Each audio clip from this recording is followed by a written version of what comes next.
डरे वाला ना है हम। हाँ। समझ लगे ना, बिहार में कह रहे थे बिहार लोग कह रहे थे कि मनीष कश्यप निकलने के बाद डरे। अभी तो हम निकले हैं, अभी से ही देख रहे हैं ठंडा के मौसम में पूरा गर्मी का माहौल हो गया है। बिहारी का डीएनए है, बिहारी कभी डरता है नहीं, ये डीएनए बिहारी का है जी। ठीक है, ये ओरिजिनल बिहारी का है, खांटी बिहारी का डीएनए है, ये कहियो नहीं डरेगा। वो ओरिजिनल बिहार का डीएनए हो ही नहीं सकता है जो बिहार में ही बिहार की कुर्सी पे फेविकॉल की तरह बैठ के और बिहार को ही दिमक की तरह चाट खाए, वो बिहारी डीएनए हो ही नहीं सकता है। 20-20 साल सारे नेता जेल में जाएंगे और ठीक है, लेकिन इस नेताओं से तो नहीं डरूंगा, इन नेताओं से कभी नहीं डरूंगा।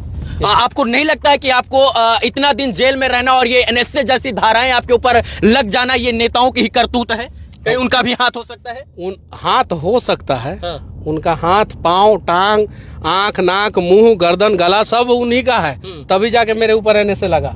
दुख की घड़ी छटी है और उस किरण का, उस एक नए युग का उदय हुआ है जिस किरण का इंतजार सब कोई कर रहा था। बिहार के 38 जिला के साथ साथ देश के तमाम लोग कर रहे थे। मनीष कश्यप जी आज जेल से निकलकर एक बार फिर से स्वतंत्र होकर देश की और बिहार की आवाज उठाने के लिए स्वतंत्र हो चुके हैं और मेरा रोंगटा खड़ा हो रहा है, मेरे आंखों में इस वक्त भावुकता है। मैं इस क्षण को अपने शब्दों से नहीं बयां कर सकता हूं क्योंकि जो बिहार का लाल, जो बिहार का शेर सच में बिहार के लिए लड़ता था, वो कहीं ना कहीं चंगुल में फंस गया था भ्रष्टाचार के और इसके बाद विरोधियों के चंगुल में। लेकिन आज फिर से मनीष जी स्वतंत्र होकर एक बार फिर से अपनी गाड़ी में जब बैठे हैं तो वही जोश, वही जुनून, वही जज्बा। और लोग कह रहे थे कि मनीष कश्यप जी बदल जाएंगे, मनीष कश्यप जी जो है नई ताकत के साथ नहीं उभर के आएंगे, लेकिन मनीष जी फिर से वही ताकत के साथ, चाहे वो तमिलनाडु में हो या इसके बाद बिहार में, मनीष जी अंततः जो है सत्य की जीत हुई। और आप सदैव कहते थे सत्यमेव जयते, सत्य जीता है, देर जीता है, दुरुस्त जीता है और देर है अंधेर नहीं, उस कहावत को भी साकार हुआ किया गया है। कैसा लग रहा है आज ये जो सत्य की जीत हुई है? बस बिहार में मैं पैदा हुआ हूँ और बिहार में ही दशरथ मांझी पैदा हुए थे, बिहार में ही वीर कुंवर सिंह, बिहार में ही गुरु गोविंद सिंह पैदा हुए थे, माँ सीता जो है बिहार में ही पैदा हुई थी। इन लोगों ने भी बहुत सारे अधर्मियों को देखा, इन लोगों के भी जीवन में बहुत सारा कष्ट आया, लेकिन फाइनली इतिहास का पन्ना बताता है इनके बारे में, इनकी कहानियाँ कि क्या है। इतिहास तय करेगा कि मनीष कश्यप क्या है क्या नहीं है। नेल्सन मंडेला साउथ अफ्रीका के थे, लगभग 32-33 साल वो जेल रहे, लेकिन आज साउथ अफ्रीका का इतिहास का कोई भी किताब खोल के देख लीजिए तो उनके बारे में क्या है वो। तो वर्तमान में बहुत सारे लोग हैं जो आपको जो है कष्ट देने का प्रयास करेंगे, जो मुझे देने का प्रयास किया गया। मैंने बोला पुल गिर गया, पुल गिरेगा, पुल गिर गया, पुल गिर गया, तो मनीष कश्यप बोल रहा है कि पुल गिरेगा और आप पुल जिसने गिराया उसके ऊपर कार्रवाई न करके मनीष कश्यप को जेल में डाल दो ताकि हम गिराने वाले ठेकेदार को ठेका देंगे और उसमें बिहार के लोग दब के मरेंगे और आवाज उठाने वाला कोई नहीं रहेगा। लेकिन उन लोगों को नहीं पता था कि एक मनीष कश्यप को अगर सलाखों के पीछे डालोगे तो हजारों मनीष कश्यप पैदा होंगे। और बिहार में स्थिति आप देख सकते हैं कि अभी पूरा ब्रह्मांड में सबसे ज्यादा डिजिटल मीडिया के पत्रकार बिहार में है। रीजन क्या है, कौन है, वो सबको पता है, बताने की जरूरत नहीं है। और किसने मुझे जेल में डाला था वो सबको पता है। श्री कृष्ण भी कंस से लड़े थे, ठीक है, कंस भी श्री कृष्ण के अपने ही थे। मेरे भी कुछ अपने ही लोगों ने, बिहार के लोगों ने ही मुझे जेल में डाला था, वो लोग भी अपने ही है। जाति होती तो मैं मानता नहीं हूँ, यहाँ बांटा गया है। खून का रिश्ता होता है। हम बिहार में पैदा हुए, हिंदुस्तान में पैदा हुए तो सब लोग भाई बहन हैं, लेकिन उसी में से कोई किसी के खिलाफ साजिश करता है, कोई अच्छा करता है, कोई बुरा करता है। आपकी गलती क्या थी मनीष कश्यप जी जो आपको जेल में डाल दिया गया? आपकी गलती आप अपने मुंह से बताएंगे? आप बताइए, पिछले 25 साल से कोई नेता जो है मजदूरों के लिए आवाज उठाया हो? जाइए गूगल सर्च मारिए और देखिए। कोई मीडिया में मजदूरों की स्थिति, दयनीय स्थिति को दिखाई जाती हो, गूगल सर्च मारिए, देख लीजिए। अब मजदूरों के ऊपर चर्चा होने लगा है, मजदूरों के ऊपर, पलायन के ऊपर हो रहा है चर्चा, हर चीज पे। मैं तो यही चाहता हूं कि पूरे देश में जितने भी मजदूर हैं, जितने भी उनका वहाँ की सरकारें, लोकल सरकारें, स्थानीय सरकारें, जैसे महाराष्ट्र के हों तो महाराष्ट्र की सरकार, बिहार के हों तो बिहार की सरकार, उनका 25 लाख रुपया का इंश्योरेंस करें और उनको पेमेंट कितना दिया जा रहा है, हफ्ते में कितने घंटे काम लिया जा रहा है, कितने दिन काम लिया जा रहा है, महीना में कितने दिन काम लिया जा रहा है और साल में कम से कम 60 दिन की छुट्टी पेड लीव दी जा रही है कि नहीं दी जा रही है, ये वहाँ की स्टेट गवर्नमेंट का काम है, वो तय करे। बिहार में सबसे ज्यादा मजदूर है अभी वर्तमान समय में, उन मजदूरों के लिए मैं आवाज उठाया था। अब तो मैं अपने केस के लिए सीबीआई जांच की मांग करूंगा, हाई कोर्ट में मैं अप्लाई करूंगा कि केस का सीबीआई जांच हो कि आखिर तमिलनाडु में त्रिपुर में हुआ क्या था। मतलब आप सीबीआई से दरख्वास्त करेंगे कि हमारे केस की सीबीआई जांच हो? अरे हम सोर्स किसको मानेंगे? हम गूगल को सोर्स नहीं माने, हम पेपर को सोर्स नहीं माने, हम नेताओं के भाषण को सोर्स नहीं माने, हम विधानसभा को सोर्स नहीं माने, तो सोर्स मानेंगे किसको? हमने गूगल पे देखा, घटना के बारे में दिया गया था, हमने सोशल मीडिया पे देखा, घटना के बारे में दिया गया था, हमने पेपर में देखा, घटना के बारे में दिया गया था, हमने इलेक्ट्रॉनिक्स मीडिया में देखा, डिजिटल मीडिया में देखा, हर जगह तमिलनाडु में जो घटना घटी थी उसके बारे में दिया गया था। जी, क्योंकि सोर्स हमारा वही है, डिजिटल मीडिया, प्रिंट मीडिया। हाँ वही है, वही है। पहले उन्हीं लोगों ने वही है, 2 तारीख को, वही है, 2 मार्च को। उसी सोर्स के ऊपर मैंने न्यूज बनाया। उन लोगों को 25,000 रुपया, सिर्फ दैनिक भास्कर को 25,000 का जुर्माना लगाया गया था, बाकी सबको तो छोड़ दिया गया था। जी। दैनिक भास्कर मद्रास हाई कोर्ट में 25,000 रुपया का जुर्माना दिया और दैनिक भास्कर को भी छोड़ दिया गया। जी। और बाकी सबको के ऊपर तो कुछ बात तक नहीं पूछा गया बाकी सबसे। और जेल में डाला गया मनीष कश्यप को। अरे हमारा अपराध क्या है पहले ये बताइए, मजदूरों के लिए। चलिए आज आपको भी नहीं पता कि आपका अपराध क्या है। सरकार यही सवाल का जवाब पूरा बिहार जानना चाहता है कि आपका अपराध क्या है। मैं सरकार से कहना चाहता हूं कि चलिए, अगर आपके नजर में मैंने झूठ वीडियो बनाया है तो आप बताइए किसके लिए बनाया। मनीष कश्यप अपने घर के लिए बनाया है? जी। अपने लिए बनाया नहीं, मजदूरों के लिए बनाया है। और मजदूरों के लिए अगर मैं झूठ बोलूं तो आप एनएसए लगा देते हैं। आप पूरा राज्य के साथ झूठ बोल रहे हैं, देश के साथ झूठ बोल रहे हैं कि हम ये करेंगे, 5 साल में वो करेंगे, और आप वो काम नहीं कर पा रहे हैं, तो आपके ऊपर तो यूएपीए लग जाना चाहिए। बिल्कुल एकदम यूएपीए लग जाना चाहिए और आप लोगों को नॉन अवेलेबल में डाल देना चाहिए। 20-20 साल सारे नेता जेल में जाएंगे। और अगर सरकार के हिसाब से मैंने झूठ नहीं बोला है, मैं फिर से कहना चाहता हूं, मैं सोर्स के हिसाब से बात किया हूं। अगर सरकार के हिसाब से लगता है कि मनीष कश्यप झूठ बोला है और उसको जेल में डाल दिया जाए एनएसए के तहत, तो मैं अब तो नेताओं का भाषण निकाल निकाल के आप लोगों को दिखाऊंगा कि ये नेता ने ये झूठ बोला, ये नेता ने ये झूठ बोला, इनको भी जेल में डालो, इनको भी जेल में डालो। मैं साक्ष्य के साथ दूंगा कि इन्होंने बोला था इतने करोड़ को ये करेंगे, इन्होंने को बोला था इतने लाख को ये करेंगे, इन्होंने बोला था इस जिला में ये करेंगे, इन्होंने बोला था उस जिला में वो करेंगे, इन्होंने बोला था इस जाति के लिए ये करेंगे, इन्होंने बोला था उस धर्म के लिए वो करेंगे। और सारा डिटेल्स, समय सीमा उन लोगों ने बताया, वो सारा डिटेल्स निकाल के मैं इन लोगों को दिखाऊंगा कि आप लोगों के ऊपर कौन एनएसए लगाएगा, कौन यूएपीए लगाएगा। भैया बिहार के लोगों ने, सच बात है कि आपके लिए लड़ाई लड़ी, चाहे वो तन से हो, इसके बाद मन से हो, या ग्राउंड पर उतर कर तमाम प्रकार की लड़ाई लड़ी। जेल में 9 महीना आप लगभग रहे हैं, तमिलनाडु रहे, इसके बाद बेऊर जेल में आपको शिफ्ट किया गया। तमिलनाडु की जेल में आपके साथ कैसा बर्ताव किया गया? उसके बारे में मैं बाद में बताऊंगा, ठीक है? अभी समय नहीं है, बस उसके बारे में मैं बाद में कुछ चीजों को जो है वो हाइड रहने दीजिए। एक सवाल है जिसका जवाब हम लोगों से अमूमन पूछा गया ये 2-4 दिन के अंदर, कि क्या मनीष कश्यप जी जेल से निकलने के बाद माइक लेकर बिहार के लोगों की आवाज बुलंद करेंगे, या राजनीति के माध्यम से अपना योगदान देकर राजनीति का उज्जवल भविष्य करेंगे? माइक कभी मैं नहीं छोड़ूंगा, बस इतना जान जाइए जी। माइक नहीं छोड़ूंगा, बस माइक लेकर ही लड़ाई लड़ी। माइक कभी मैं नहीं छोड़ूंगा।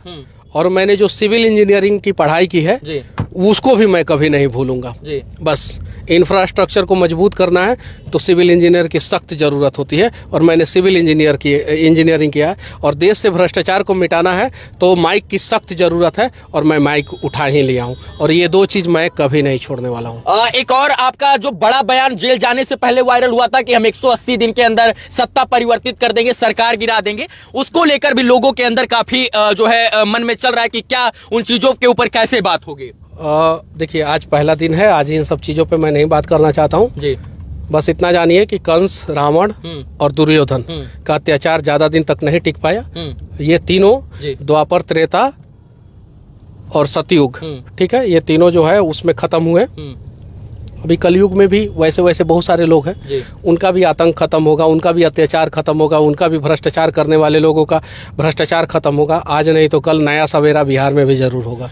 बिहार में फिर से जो है, पूरे देश में लोकसभा चुनाव होने वाला है, 2025 में बिहार में विधानसभा चुनाव होने वाला है। आप मजदूर की बात करें, ये बात जग जाहिर है कि आप मजदूरों की बात करने के लिए तमिलनाडु में गए थे, क्योंकि बिहार सबसे ज्यादा मजदूर सप्लाई वाला राज्य बन गया है। आप बिहार से बाहर जाकर मजदूरों की बात करें, क्या आपको लगता है कि इस चुनाव में मुख्य एजेंडा बिहार से जो है पलायन रोकना होगा, और इसके बाद जो है चुनाव में बड़ी बड़ी पार्टियां बिहार में इंडस्ट्रियल हब की बात करेंगे? आपको लगता है इन तमाम विषयों पर बात करेंगे? बिहार में इस बार चुनाव में मजदूर एक अहम मुद्दा होगा, और मजदूर के लिए सरकार को कुछ ना कुछ करना ही पड़ेगा, मजदूरों के आगे सरकार को झुकना ही पड़ेगा जी।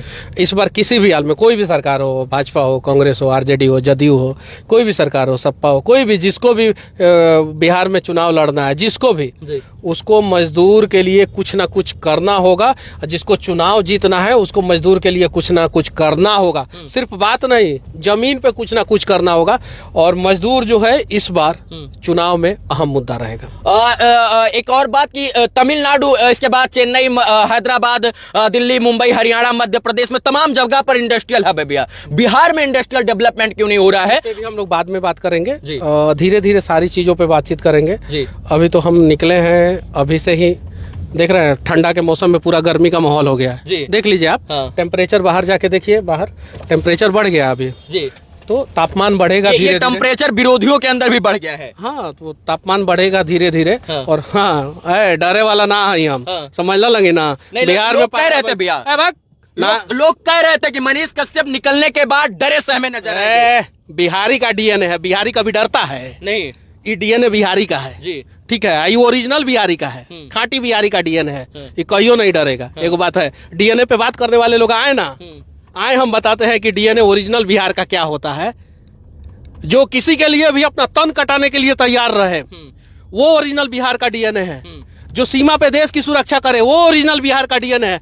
वो ओरिजिनल बिहार का डीएनए हो ही नहीं सकता है जो बिहार में ही बिहार की कुर्सी पे फेविकॉल की तरह बैठ के और बिहार को ही दिमक की तरह चाट खाए, वो बिहारी डीएनए हो ही नहीं सकता है। और इस डीएनए को बदला जाएगा अब। जो लोग काम बदलना नहीं है, डीएनए को हम नहीं बदल सकते हैं। अब फॉल्टी डीएनए किसी का होगा तो उसको हम लोग क्या बदल सकते हैं? कुछ नहीं बदल सकते। बस हाँ, अच्छे लोग बिहार में आगे आए और जहां भी योगदान हो वो बिहार में योगदान करे, बस बात खत्म। आपका एक अंतिम सवाल, आप शुरू से अंत तक कहते थे मुझे इस देश की न्याय व्यवस्था, न्याय प्रणाली, कानून व्यवस्था और न्यायपालिका पर भरोसा है। आपको 9 महीना जेल से निकलने में लग गया, अभी भी भरोसा कायम है न्यायपालिका पर? क्यों नहीं कायम रहेगा? अगर न्यायपालिका सजा भी दे देगा तो भी भरोसा नहीं उठेगा मेरा न्यायपालिका के ऊपर से।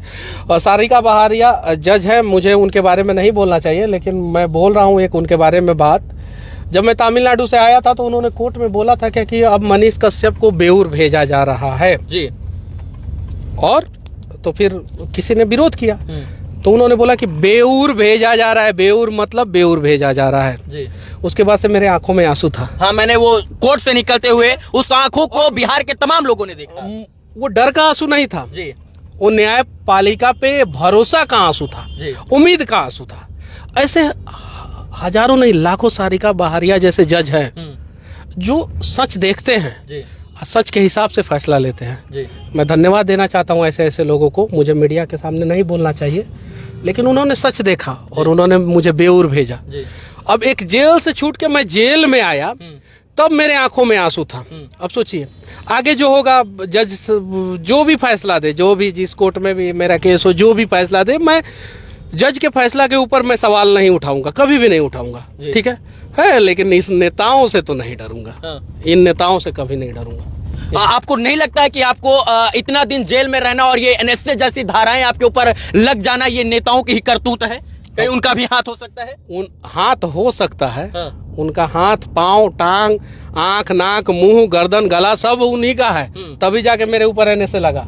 मेरे ऊपर कोर्ट ने एनएसए नहीं लगाया था, कोर्ट ने तो एनएसए हटा दिया। सच बात है कि एनएसए जो है मद्रास हाईकोर्ट की मदुरई बेंच ने मनीष कश्यप जी के ऊपर जो एनएसए लगा था उसको क्वेश कर दिया। क्वेशिंग का मतलब खत्म कर दिया। कोई ग्राउंड नहीं मिला एनएसए का, जिसकी वजह से राष्ट्रीय सुरक्षा कानून अधिनियम जो था वो मनीष कश्यप जी के ऊपर से मद्रास हाईकोर्ट की मदुरई बेंच ने हटा दिया था और बताया कि कोई ऐसा ग्राउंड एविडेंस ही नहीं है जिसके तहत, जिसको मद्देनजर रखते हुए मनीष जी के ऊपर एनएसए को स्टैंड किया जाए। और यही कारण है कि विगत 1 महीना पहले दीपावली के लगभग समथिंग जो है मनीष कश्यप जी के ऊपर एनएसए जो है वो पूरी तरीके से खारिज कर दिया गया था। और इसके बाद उस वक्त कहा गया था कि सच में मनीष कश्यप जी ने कोई भी जो है राष्ट्रद्रोह का कार्य ही नहीं किया था, तो राष्ट्रद्रोह का मुकदमा क्यों?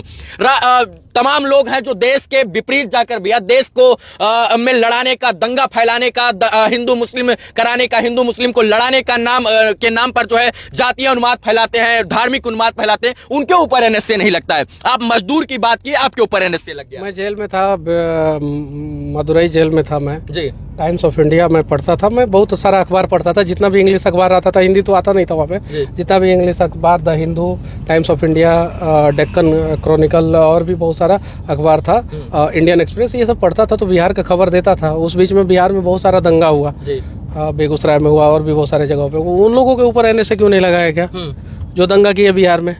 मेरे वीडियो की वजह से तो बिहार में कभी दंगा नहीं हुआ, मेरे ऊपर NSA लगा दिया गया। तो ये नेता जो है अपनी राजनीति रोटी सेकने के लिए ऐसा करते रहते हैं। और जो देखते हैं कि देखिए समस्या क्या है। एक और सवाल है इसमें कि आप सारे सवालों का जवाब मैं बाद में दूंगा। एक अंतिम सवाल कि आप जब तक बिहार में थे भैया तब तक कोई जो है आपके ऊपर एकदम नॉर्मल धारा थी, लेकिन जैसे ही आप तमिलनाडु पहुंचे सारा NSA वहीं से लगा, वो भी तमिलनाडु से।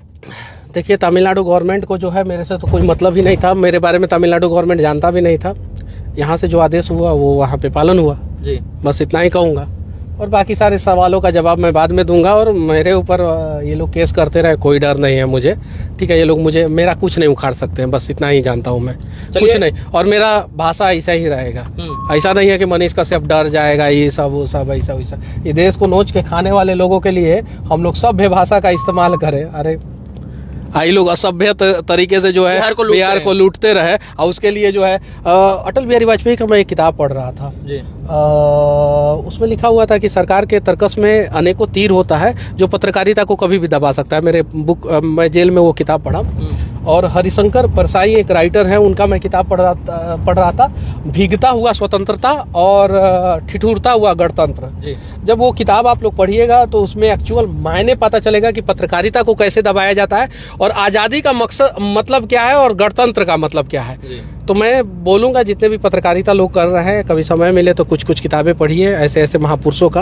अटल बिहारी वाजपेयी तो प्रधानमंत्री थे, और प्रधानमंत्री बनने के बाद जो है उन्होंने किताब लिखा कि वो जब पत्रकारिता कर रहे थे पंचजन में, और एक और राष्ट्र धर्म शायद से उन 2 पेपर था उस समय जब आज़ाद भारत हुआ था, उस समय करते थे। तो उनको जो है दबाया गया, अटल बिहारी वाजपेयी को दबाया गया और उन्हें मजबूरन राजनीति में आना पड़ा। तो बहुत सारी चीज़ें हैं, आप लोग भी जाके कुछ किताबें पढ़िए और देखिए कि हमारे इतिहास में जो है कुछ लोगों ने किस प्रकार से हमारे महापुरुषों के ऊपर अत्याचार किया है। शायद आज भी वही काम हो रहा है।